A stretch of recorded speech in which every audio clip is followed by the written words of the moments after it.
thầu xong ít xe chua bùa xa châu là do xa châu bên đầu mà lúc trên nhau thầu đầu là nhỏ trâu lúc rõ chuột ở phạt khẩu nó chỉ bảo xe do nhỏ trâu trên đu trên tay tư chỉ ta lên nó là ra lúc gì bố trâu cụ thia cụ yo tha trở lại khó lỡ tha là một khó nó lỡ hai tua chú sĩ mua trắng nó chạy cụ cho phong dư nửa thế tàu mua tua đầu cụ hai trở lại khó chú sĩ là cụ yo tha ít trong cụ tin anh trả ra lúc gì cho cụ hai tia chỉ do cho chữ một thả trở khó lệ lệ khó nó lỡ dưng hai tia chú sĩ mua trắng trở lại lúc rõ ai chuyện chuyện gì là nó bây giờ mình còn ra tụ phong yêu ra mình sự chân nó sẽ họ chọn chạy bộ lý trả thía mua thả rồi ít chồng cứ tin anh chạm lòng ok là dễ sư ai giờ hai tia lăng tư họ tàu nó lại là xong ra sẽ vô cái trâu của tụ hai chỉ ta lên nó là thế lý cho ủa chỉ chân ha là họ xóa một ủa lý nó lại xứ nó mà lúc cho nhau thằng tao chạy chờ mua ý tu mà lỡ mua và lỡ chạy năng nhẹ chỉ nó chỉ bảo xe yêu chờ lăng tu thiết chờ lăng xài tiếc sĩ hạt tia yêu tàu tu tao chạy chờ một yêu tàu ý tu nhá lọt cho chạy là cha yêu tàu tu nhá đó là nhẹ khó mua tàu ý lúc lịch sử chỉ lúc trên nhau thằng tao mà lỡ ta tỏ đến để cho hòa năng một hòa tha hạt là do tu bây rằng lúc sẽ hơn tao hòa thầu lần để nó chế yên để cho hòa chỉ chế là do cho một tu ấy chẳng khó thiết cho chỉ chế là do chẳng khó nhú lên tao bao cho tao cả một trò chỉ cho trả là hồ nó chỉ do chỉ trong xe một ua là lợi dụng để một cho một ua tu phải răng lì chỉ lúc cho nhau thằng ta tu nó nửa họ ta tỏ một hồn trong chỉ họ một kia một khử một yuan nó yuan hậu yuan chỉ nó thiết chỉ cho nó giờ một giờ trâu hồn trong chỉ là giờ chỉ muốn để là cho một ua tu cho chỉ là cha là vấn đề là chỉ nửa cô chỉ cả một ua nửa hạt tia nửa nhạc hồ ua tàu ít thuộc bao nhiêu chứ chia mà nửa ua chỉ cả một ua tu cho thế rồi nửa ua ra nửa thuộc bao nhiêu nhỏ xong bùa cho nó chỉ là chỉ cả chỉ giờ toa một hai trâu nhẹ thiết gì chỉ có qua nửa nhẹ thiết nửa gì hạt tia giờ li chỉ một ua là ua chỉ ta trọc họอยู่nhỏ lúa xí tê bự lúa xí tờ là chỉ do tàu một ua thì thấy lúc tới lúc chờ nhiệt chỉ là mình biết sừng sau đó thiết tàu kế ua nó ua hậu ở nhà một ly bùa nhà thọ tê ua hoàn na lúa gió cho dù lò xua chế ly mò bùa dù mà trọ mù chỉ lúc cho nhau thằng ta mà chuồn nó tha hạt tia mua tủ nhà nó xứ thiếu một ô tùn xài ít tu chạy cu lo tiền câu linh đời câu chỉ đầu xong là họ tụ giàu mà nè không mua lấy câu xong xứ chạy nè cu chỉ tàu chơi ở lia ở tế bể chơi một đom lên mà chơi ở mỹ phố của xứ chạy những đó chỉ tàu hủ bể chơi chạy là cha ở tụ tàu bài là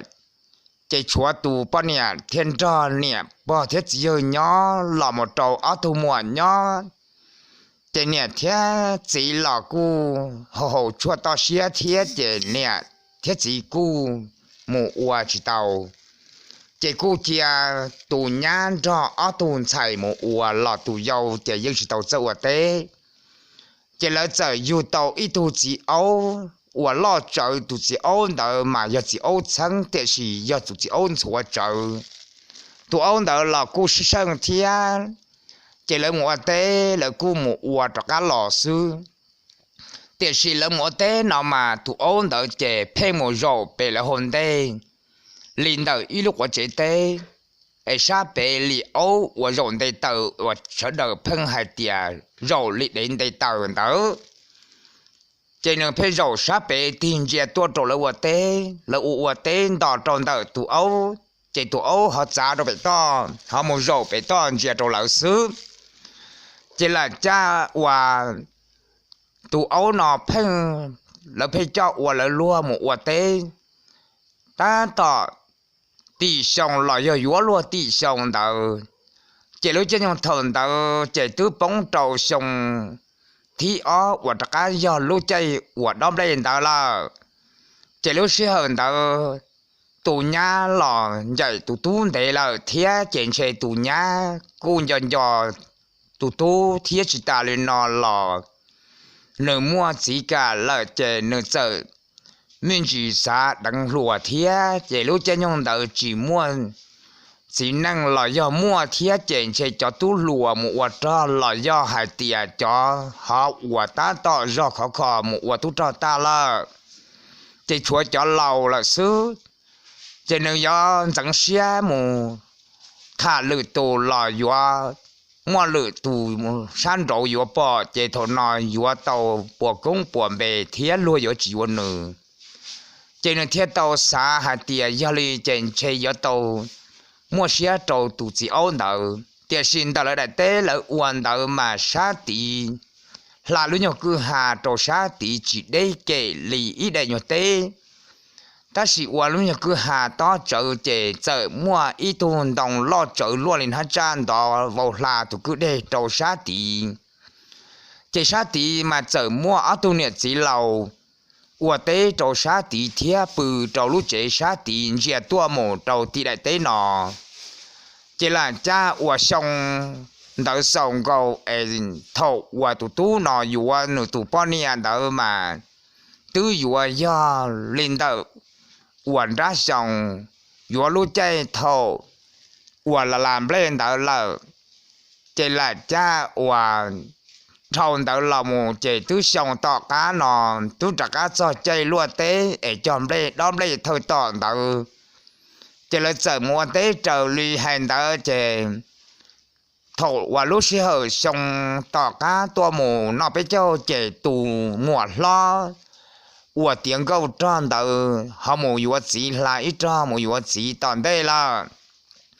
thầu nó chỉ chúa tù nhá thiết tù mùa giàu và chỉ tàu bao ta đã chỉ giờ cho tù nhá mù và tế lò nữ dân chỉ tàu bao đã chỉ là và sứ hai tiệt đom lê chỉ hai tiệt đom lê họ rồi tên lò chờ hai phe hai lò lù hai tiệt đom lê nó chỉ nửa chờ một đó kiếm lê sứ chỉ là hai tiệt ô chỉ cho đom lê họ đom cho họ nên chỉ hai tiệt đom cho nó nên hai tiệt đom lê nó chỉ cụ thể là đom lê sứ ở trên đó chỉ ta lên nó chỉ là họ khẽ tù nhá khẽ trâu là do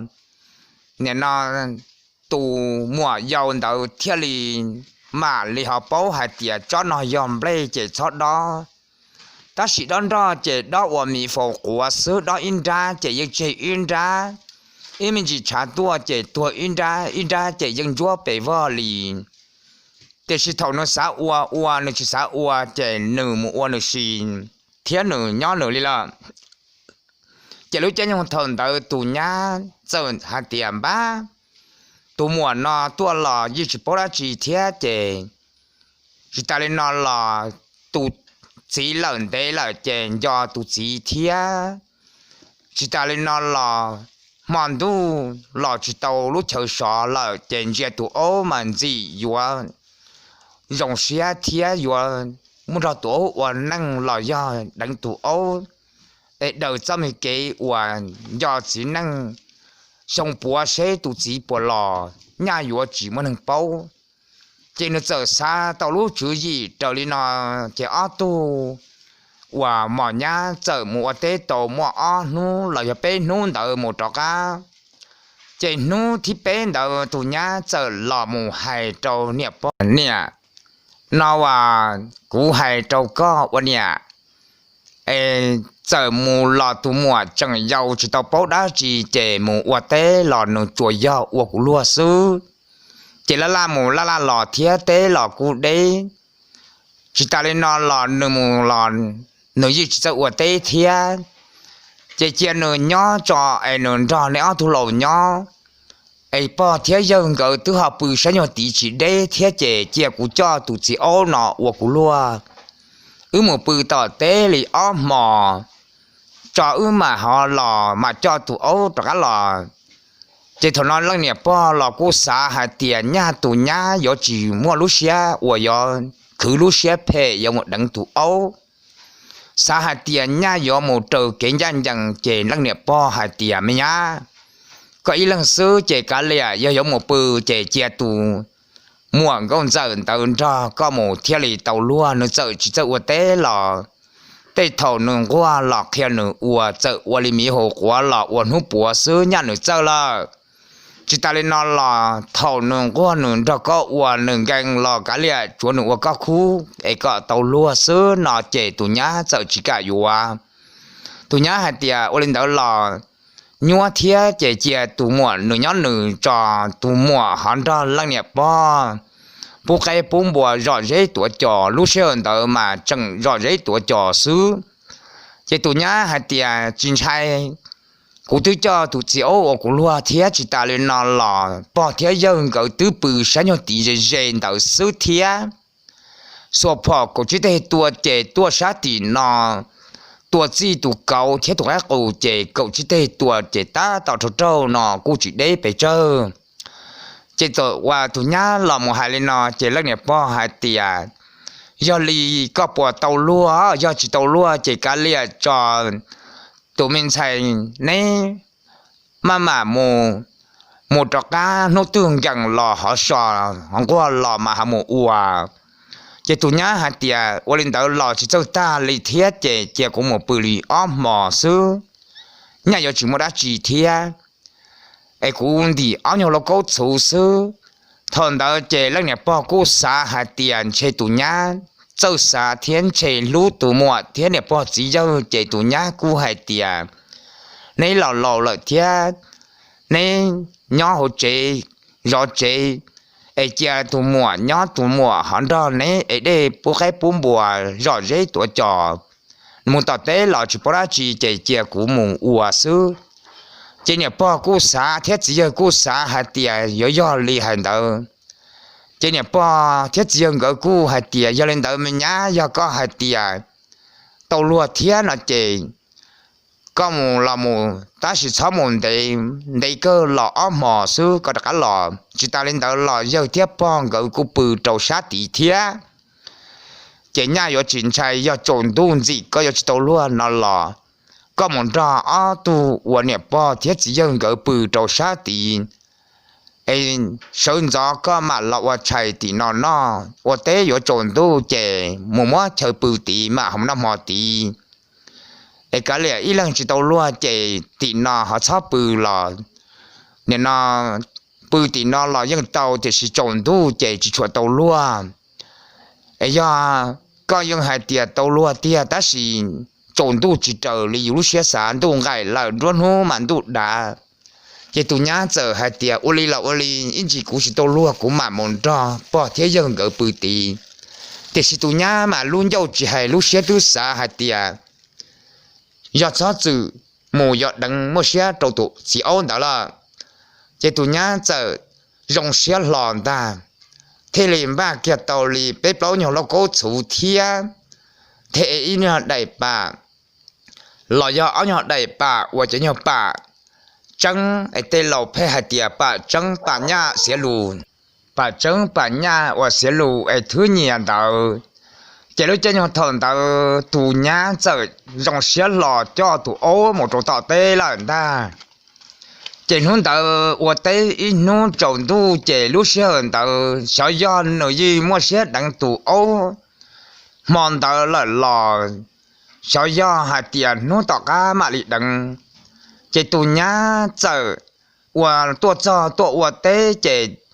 tụ ở tụ và lầu nhá sát thì nó ấy do lợi bỏ thế dân gỡ giờ tua chỉ non chia tụ âu nhưng nhá trở về to và tụ nhá và tế đã hạ nọ mù và một nhá cho tụ âu cô trả một nhá về to trở lì hài nôn đỡ cô và ý nô tế thế chỉ ta lên nó lò mà năng tua chỉ tụ âu đỡ cô to to thế แต่สิวริจาตากีส่วนนู้มาตู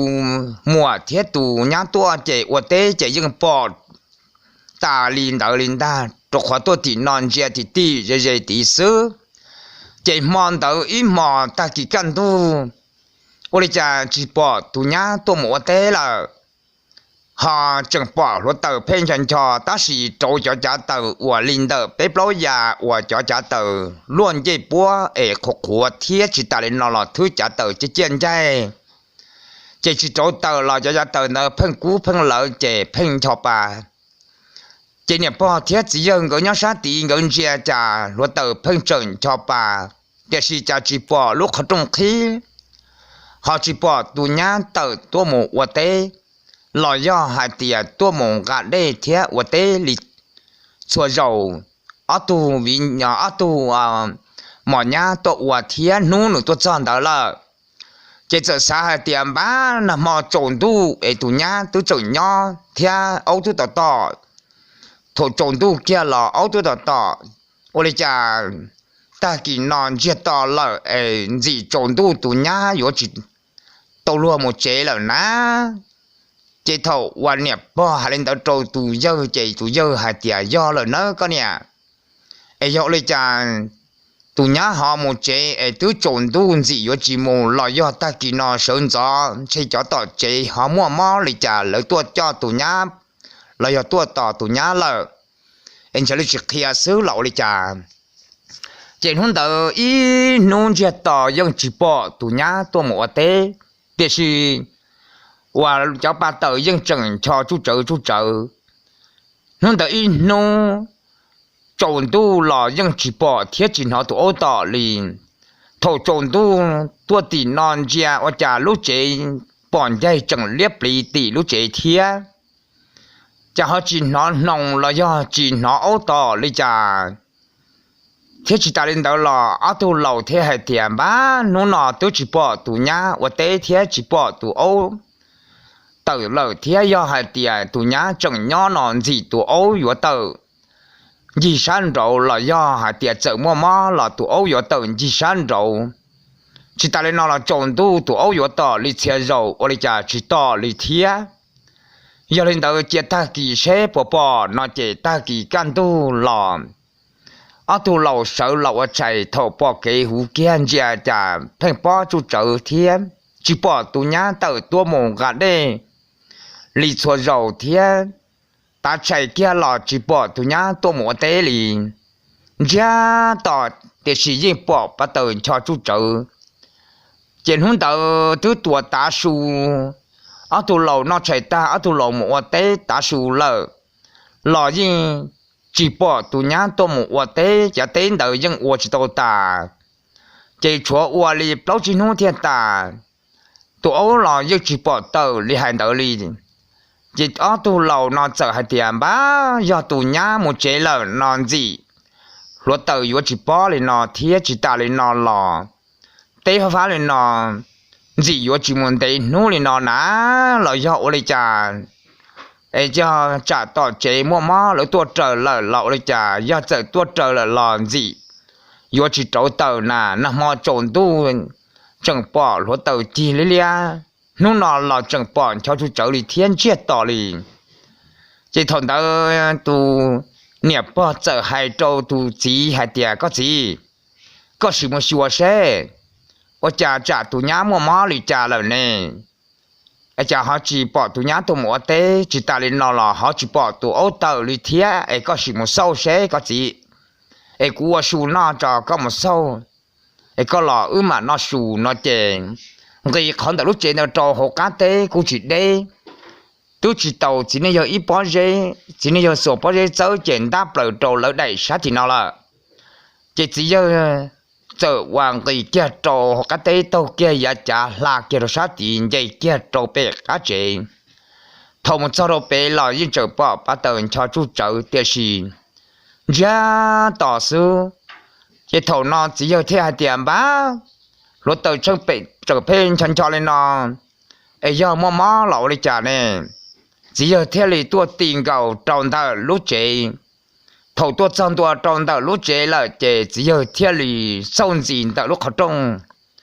ô cha ya cha do cú lợi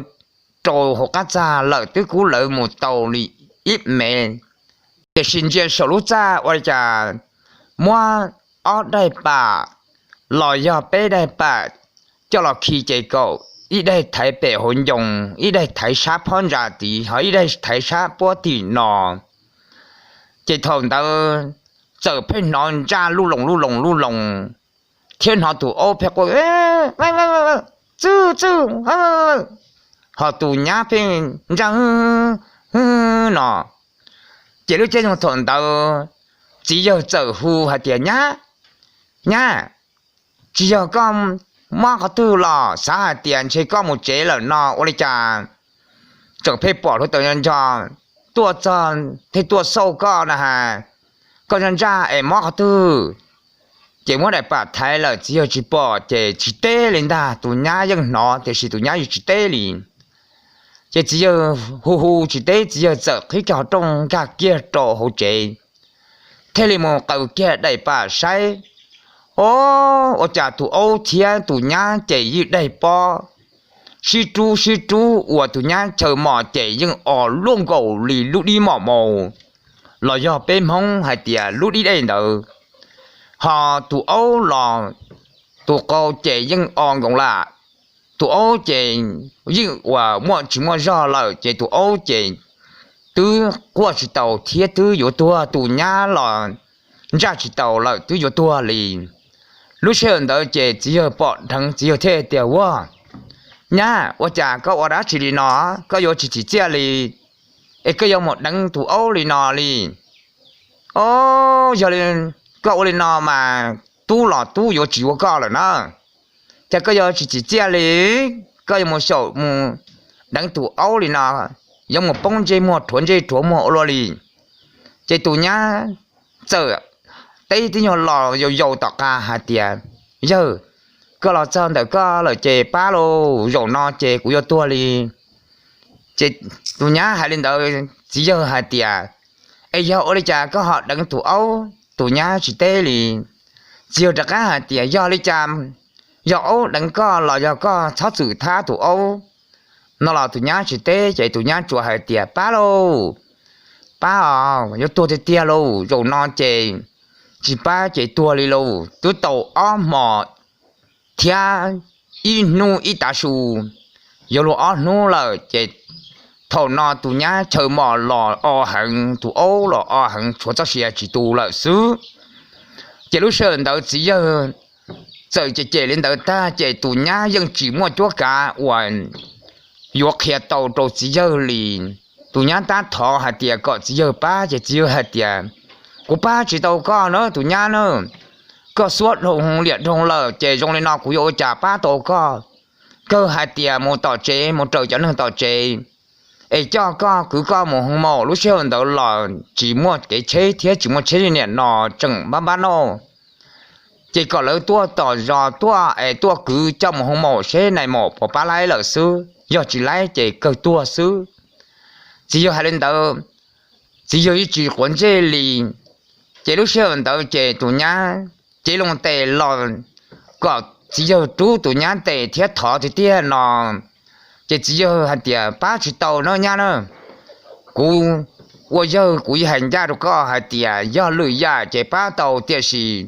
có một lần nó lợi chỉ đây là nó lợi của ba chỉ tàu liền cơ này mổ sẽ bộ ba tàu xứ chỉ thầu và chỉ có lần nó lợi chỉ tụi nhá cho sử dụng tụi tiền chỉ tụi nhá giờ chỉ long tề khử đợi sắp hơn ra lúc họ chế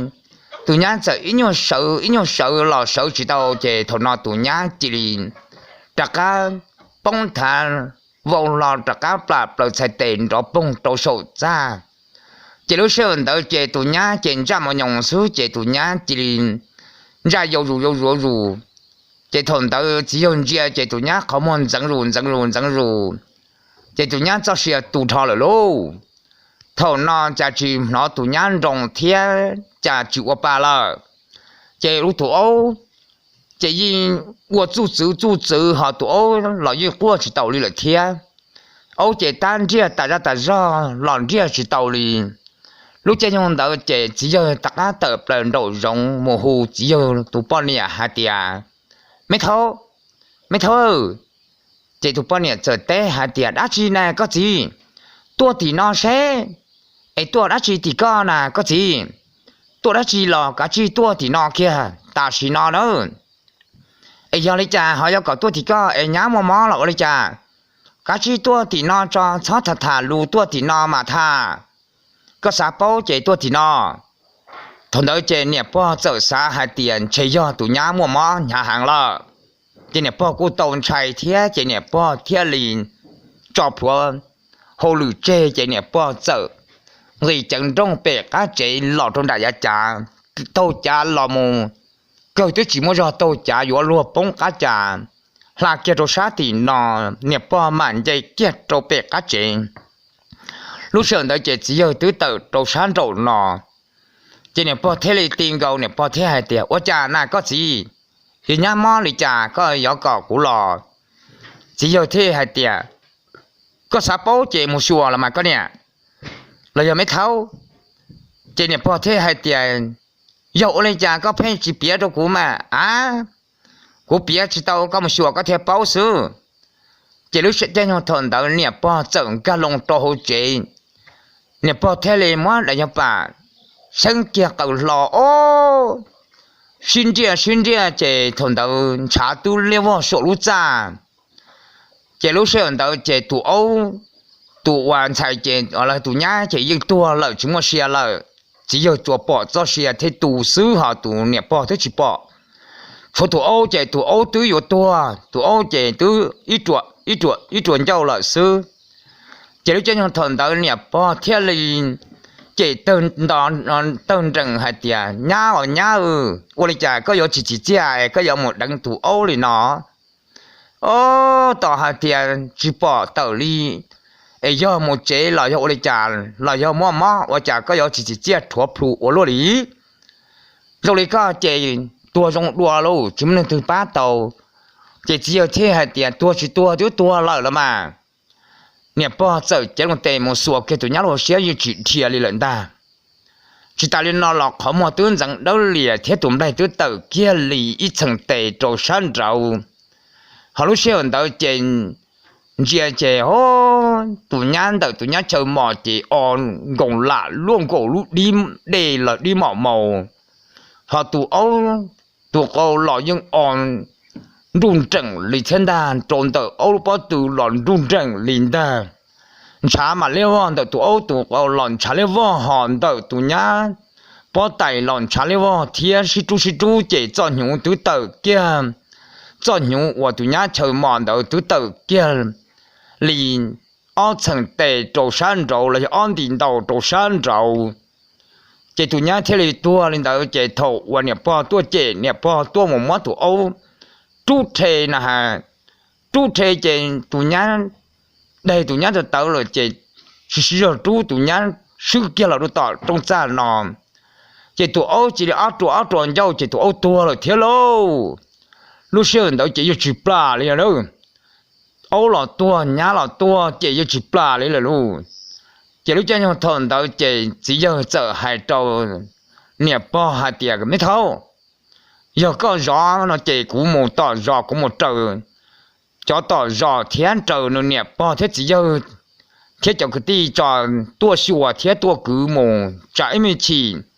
lời giờ hai tiệc nhau tỏ tế nó họ ôi cha một tua lại lọ chỉ lời chuyện chân thiên chỉ một chỗ lại tua xua nó đục họ thiên nhớ về đục họ nó xứ họ giờ có hàng tiề có tàu lúa chỉ có một cho cũng nhớ rõ chỉ thằng đó tu nè po hai tiề thấu lâu cũng chỉ tàu lúa nữa cho tao nó nhát để nó rồi nó nhát để nó tua rồi ấu là tua rồi thế chỉ cũng một trời cho nó tỏ rõ cho cái lò một đó tỏ rõ nó chỉ tỏ trong cánh xứ chỉ nè po thế tàu lò lại chỉ giờ thiên nhớ nè po lò cho tàu tỏ rõ nó ta tỏ và lúc nó cây trồng kia lại thầu lò tỏ tế lò giờ cậu ở mong lời có một tờ giống bảy mong tờ chỉ lò tỏ tế lò trong tỏ rõ nó giờ ít số mong tờ xứ nó sao tỏ rõ nó mà nó hay nè bỏ thế chỉ giờ mà một trời cho cái tí sợ đầu tụ nhỏ tụ chỉ nhỏ là lỡ chuyện rằng lỡ hai tiệt ô chạy nhỏ đa ô rồi có nà bỏ lầu đi có sao là đa mấy ý chỉ mới tụ tin năng giờ làm một đằng âu ý rồi đi nên chuyện rằng lò nên một số trò mà trả nên hai tiệt giờ ở tụ lầu đa ấy lùa tê lầu lên nó lùa bột đa lăng từ chỉ là trong đa li lò lùa nó một số mà theo báo sứ nó chỉ thằng tự số đầu theo li tua một cậu do lần đầu tua một số thế này bao thế chỉ giờ lại giờ một trâu tụ mùa dầu đầu số đầu theo li tua sau đó tao té ô tua ta ở tụ tiêu là ô là tua họ tụ nhá là tua chỉ tụ nhá tụ bị trả là tụ ô là thổ một tao nó một cho là tụ ô tụ trả là thế thì sự tụ nhá nè bỏ thế chỉ giờ lỡ một trăm tua chỉ thuộc phụ thông rồi đây bắt đầu lên đầu chỉ tụ nhá chỉ chờ mò chỉ dùng rung trừng luôn gầu lì lúc đi để đi mò họ tụ ô chỉ bỏ hành rung trừng luôn gầu lì chả đã tê chỉ nên giờ chả đã tê nó lon đầu thiên tử nửa lu họ bỏ còn đầu lon rung trừng on luôn gầu on đi cha chỉ dừng liêu vào khu trâu tụ nhá thì bắt tay tên nụ chỉ làm một trâu tụ âu tên đầu chính cha linh cha trâu số cha chỉ cha linh cha sư bông cầu tuổi tụ bùa một bé chân cho là một dư trâu lú cha thì chính cha linh cha cái đấy chân hồn đầu nè bỏ hết chỉ chỉ thiên bộ đầu thiên cha mua hồng lợ chỉ thế này có sở đầu tụ một số tân trò cho chúng có mà là thà chỉ nè bỏ hết chỉ thế tuồng cầu tụ âu hạt tiệt tua lọ chỉ muốn tin thì có plà là một nọ thế này tua tụ ô chỉ ít cho tua tụ hoàn nhá họ ít cho là tua tụ ô tru tí giờ tru chỉ quan nụ plà trong phơi nọ chỉ lâu kia tôi ít dàn nhu để kia lì ít chỉ ba là dù ít chỉ ba tờ plà trâu sáng rồi nọ chỉ xa ô tụ ô nữa hoặc họ chơi mòn đâu chỉ sám mà chỉ tàu chọn những nơi tàu tua mù chỉ tụ ôn đỡ chỉ thầu chú tàu tua mù chỉ tụ ôn đỡ giặc không lo on cùng lạ họ thầu chú plan đỡ lời chỉ tụ nhá khó không là họ chơi mò chỉ không tí lu không lu lì quả lu khó là có lo do hạt chỉ lu khó nản trung không lu linh đỡ chỉ khẩu thiên trả chỉ lấy vào linh đa chỉ lấy trăm họ thông lời chỉ lấy chỉ đi mua chỉ là chỉ chọn tất cả cho làm bao trâu muốn được chỉ là cú ở nàn đỡ tất cả là khó lông trâu xứ chỉ muốn chỉ là ta chỉ là bà như nhà và bà trắng đỡ cho là khi bao chơi cầu để muốn cứ là trâu tọt chơi chỉ lúc trên đỡ chơi và là lúc giòn đỡ bán nó thiết chỉ mua bù hù trâu tụ thiết lậuเลยจ้าchỉ tụ là dân chỉ bao liền mà cho và lúc sau và trâu chỗ tờ một trâu xa chỗ đỡ chỉ lỡ qua tu cho nó dân mua cho bù và lỡ hay nên nó chỉ hay li dùng li nhẹ nó hay tiệt sọ tông lỡ bù sớm mấy bù 82 chỉ lỡ mua cho bù đỡ hù sứ trên đỡ lú ròn đỡ chỉ mua bù hù thế chỉ thế li mù hù chỉ tàu tu lò thôi mất thàn tàu nu chỉ thế thì tụi nhá nó liệt trong lỡ chỉ nu bé sứ chỉ bỏ chơi nu cứ lò tọt té lò mồ chỉ nơi cứ làm cho tọt giò tới trộn tu lợ mà là ông lão sầu mong đợi chỉ ta kỳ cho nên ngủ hụt khoa chỉ nu thì on rồi khoa chữ chỉ nu thì bên đợi xa xứ nọ thế là mù hụt khoa cho này tại chỉ là nhon tụ đấy cái vấn đề thế này tại chỉ thế cho nên trả thế tàu nu hai tia dẫu lấy trả lấy tuần chạy tôi chỉ nói mò họ tiệt tua chỉ là thế hai tiền na chỉ do mò lấy trả tiệt gì do lỡ bia nó chỉ có nè tại thế gì thế cho nên trả có chú sẽ tụ họ nói chỉ do đa chính chân là có là nuôi dây nuôi giò thế là số tụ ô chỉ là như chúng bỏ chơi chừng nhớ tỏ tế chuyện này tại chỉ là tôi một số và là thà cho thôn tự làm mà mất tụ ô cho một bỏ chơi họ chỉ nè nào mất tụ ô bỏ chơi là chuyện này tại chỉ là tôi một lỡ chỉ bỏ tụ ô chỉ là do hạt tiền giờ mất là tụ năng của tua xứ giờ hai tia chơi mò rồi lên đầu lòn tê rồi mua tủ nâng xếp hệ qua đồ lấy tủ nâng lấy tủ xài chỉ thế li mồ hu chỉ này tay chỉ thế li hai tia do một trong những nó tia chỉ ra một thùng lợi chỉ mù là do này là hai nếu mà bị tủ nâng tua là do này mới chỉ nó chua tua xứ ở tu mồ hu đỡ là cho ở tu chân chân thế chỉ thế hai tia nên chính chân là một xua một nụ chó dây ra và sau đó một cứ thế chỉ tại nó là tụ ô chừng nhỏ tỏ tế một xua kia khó chờ và tỏ tế em trả lời vào số lúa cha em lo rồi tế bà tế cha tên rúa tên thế chừng hoàn rồi lấy vào cá cha thế tụ ô khó chờ mòn đâu lo nhưng chừng rung à on cũng là chỉ chừng nhỏ tỏ tế tụ ô là tua lợ chỉ tại nó là để nó cho nhung và tụ nhá cho nhung đâu chỉ tụ ốc cho mòn đâu chỉ những tụ kia ít khó lò một lấy ít chỉ là yếu rồi ít chỉ ba thủ ăn chú tờ lò một đâu chỉ lúc xe ăn đâu chỉ nhẹ tại chỉ thế hay để do một chân lên nó tiếc chỉ tham một linh ta ra một thùng rồi nữa con nhẹ nữa giờ chỉ là hai tới cho nó trà cho冲trời cò cho bố trời tu chỉ là ra một lần hai tiền qua đi trà gió một hai tiền do bế tụ nâng thế bế tụ xài chỉ có chỉ để do xài bút thơm xài bút xài bò yêu gió hai tiền do xài bế tụ nâng giờ chỉ hai tiền do bế tụ nâng kia là do bế lú sừng mong là chỉ bông bạc trong một đồng là lâu nào chỉ tàu bỏ đùa gió hai tiền do yêu tụ xài yêu trong một đồng là chỉ là chỉ một số linh ta nè bỏ chỉ do họ lú lò lớn họ mót thà trở đi bỏ vào chia liệu trên chỉ tha rong lên chúa có tàu cho chờ xứ ấy tàu hữu chia trầu xứ họ lỡ hai tiền lấy chỉ lú lò nè lìa đi nè ô chỉ đi mất trong một số khó cò xứ chỉ lúc sau tàu cho và nè bỏ chỉ do lỡ thiết cho cái ti hai tiền sáng đầu tu nhá chỉ quạt thà ra một đồng lợi giáo bùa trầu lỡ cha chạy nè bỏ chỉ do thiết tu thiết lời cho cái ti lò mong tôi chỉ hay năng trả bộ đồ lẩu tí xì tiền lấy một vụ tàu tu nhá trong lên đầu để xì yếu chỉ tha lò lợn nu vụ một vụ và lự tù thía chỉ bỏ và chỉ vụ chê ấy cái mong chỉ tàu chống tàu cò chỉ bỏ chơi cho mót thà luôn nhớ mà nâng mót trả chỉ cá lẹ bỏ chơi thằng nó cái năng cái trả là từ bao là chỉ vụ tua thế chỉ vụ cậu à thế là thà trở đi và nè nó tù nhá mà nâng mà trả ấy lợn nuอยู่giống mà ít tu giống màอยู่ấy có sáu mà bắt chậu xứ chỉ lúc sau tao tù ở tu hôn tao lọt ra chỉ thế hay lọt lọt lù hai tiền nè tao chỉ là chỉ tua lỡ tiền ra một thằng lỡ chỉ bên trái chui chỉ có bên chỉ cho một số họ có xứ họ bên họ lú lọt bên thì hữu chia trâu xứ nọ chỉ thôn đây mà lấy chiến tranh này đó là chỉ hợp bé ở đây trả bé mua chỉ tua lò do mua chỉ nó chua tua lò do hai tiền tê rồi bé ở trong nó chơi mò xứ nọ ấy bé ưu thế hai tiền chiến tranh là tua một số tụ ấu nọ chỉ lấy chỉ cả tua là chỉ lên đó chỉ một tụ nâng trả chỉ tua là chỉ ở tụ ấu nhau tỏ bé chỉ giờ tụ mua luôn cho một bó chơi trâu pon đã cứ hà trả trừ thế thuật phụ trong lời chỉ giờ này cha chỉ tua chỉ cơ hạt tiệt và trộn tu nọ xứ để chúa tàu hưởng đồng xứ trong một giày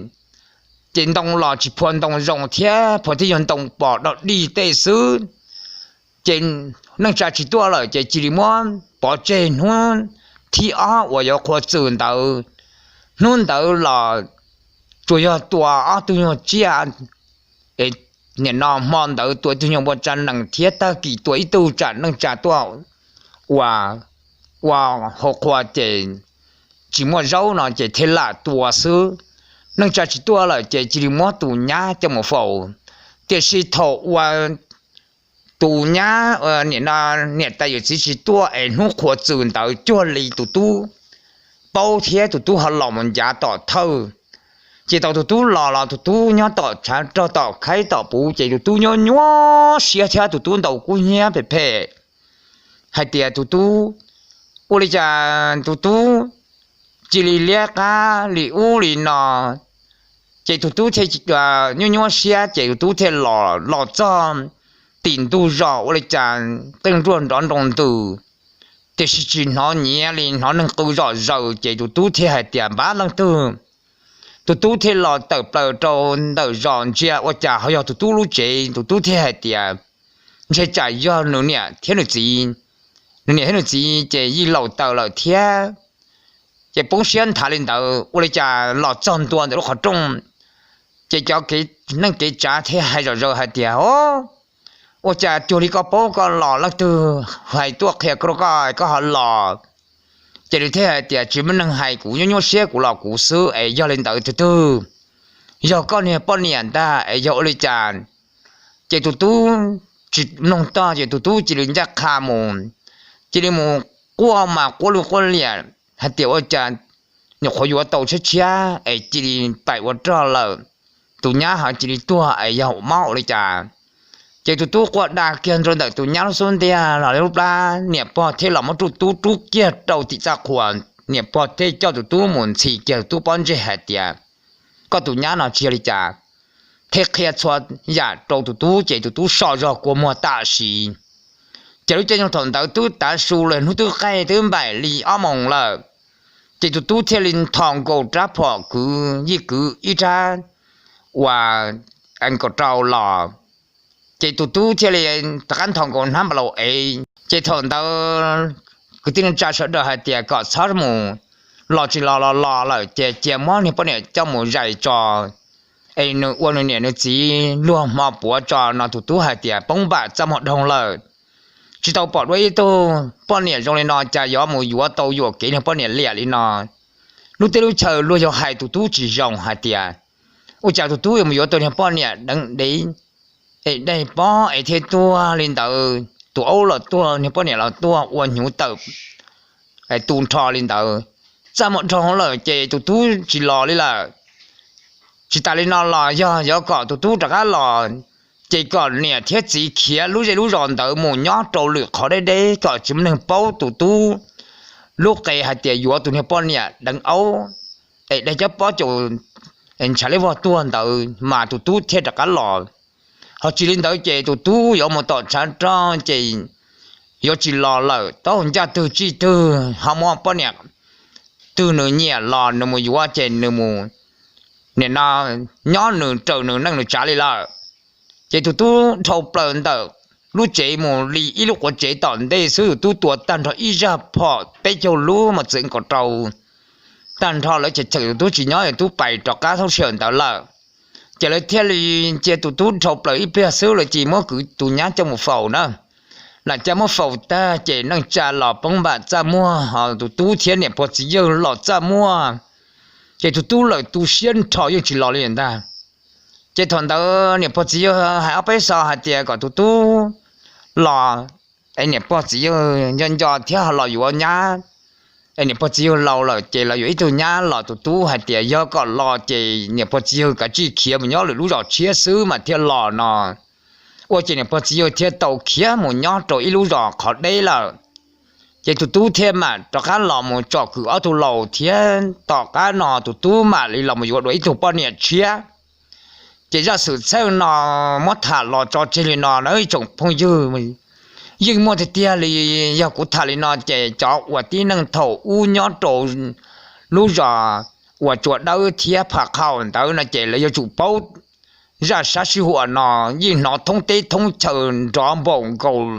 chạy lúc xua bổng thia cha xua xó thì lúc tê lầu hải tao tê lầu hải lên tao lò xua nâng chạy rõ chắp bầu mà nên nó tự kia tết khó và chỉ dùng là chủ sĩ kia tết khó chỉ dùng sứ chế tôi chỉ hay ở dùng can hú hồn hú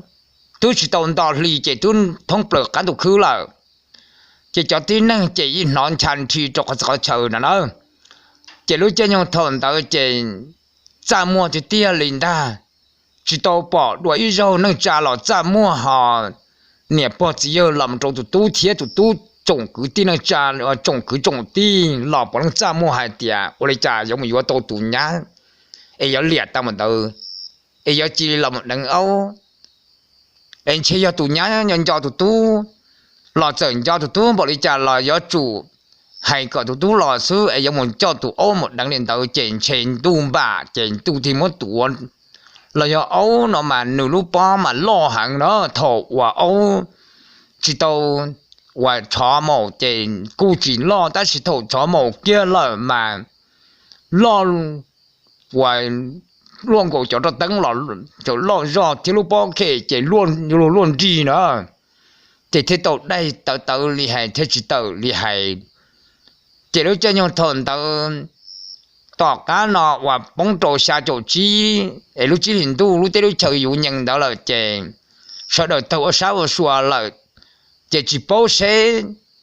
chỉ nâng tràn tàu làm một nhớ được họ tư ở nẹp tại thế rồi gì làm một trâu nẹp bao chỉ có thế tụi tú lợi họ một nhớ được họ tư là thì sử dụng bao hạt tiền nên nó nọ lợi chẳng nhớ khó gì nữa chẳng chỉ nhớ là chùa cho lầu sư nẹp bao thế chỉ có thế này tại gì sư làm một trâu cho tú chọn xài và to và này nó xài bộ làm một trâu to nâng trà